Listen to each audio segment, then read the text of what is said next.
খাদ্য ও প্রক্রিয়াজাত কৃষি পণ্যের বর্ধিত ভ্যাট কমানো হতে পারে। জাতীয় রাজস্ব board NBR chairman Abdur Rahman খানের সঙ্গে বৈঠকে এমন আশ্বাস পেয়েছেন উদ্যোক্তারা। বৈঠকে বাকিদের এই তথ্য জানিয়েছেন প্রাণ আরএফএল গ্রুপের সিইও আহসান খান চৌধুরী। বিকেলে রাজধানীর আগারগাঁওয়ের রাজস্ব ভবনে এনবিআর চেয়ারম্যানের সঙ্গে বৈঠক করেন এগ্রো প্রসেসর অ্যাসোসিয়েশন, বাপা এবং বিস্কুট অ্যাসোসিয়েশনের নেতারা। গত 9 জানুয়ারি অধ্যাদেশ জারি করে শতাধিক পণ্যে ভ্যাট এবং সম্পূরক শুল্ক বাড়ায় এনবিআর। এসব পণ্যের মধ্যে আছে বেশ কিছু খাদ্য এবং প্রক্রিয়াজাত কৃষি পণ্য। কর বাড়ানোর সিদ্ধান্ত প্রত্যাহারের দাবি নিয়ে এনবিআর চেয়ারম্যানের সঙ্গে এই বৈঠক করেন উদ্যোক্তারা। তারা জানিয়েছেন, ভ্যাট বাড়ানোয় বিস্কিট, জুস, সস সহ অনেক পণ্যের দাম বৃদ্ধি পাবে আর কমে যাবে বিক্রিও।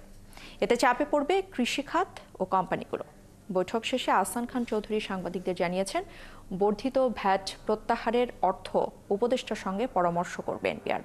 খুব শিগগিরই যৌক্তিক সমাধানে আসবে বলেও জানিয়েছেন তিনি।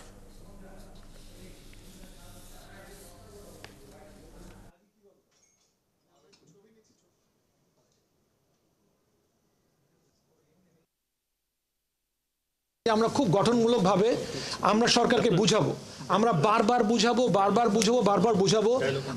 আমরা ডায়ালগ ওপেন করব, আমরা বিভিন্ন জায়গায় রাউন্ড টেবিল ডিসকাশন করব, আমরা ইমিডিয়েটলি আমরা সেমিনার সিম্পোজিয়ামের আয়োজন করব, যেন আসলেই মানুষ বুঝতে পারে যে কেবলমাত্র করের পরিমাণ বাড়িয়ে, কেবলমাত্র করের পার্সেন্টেজ বাড়িয়ে কিন্তু বেশি কর আদায় করা যাবে।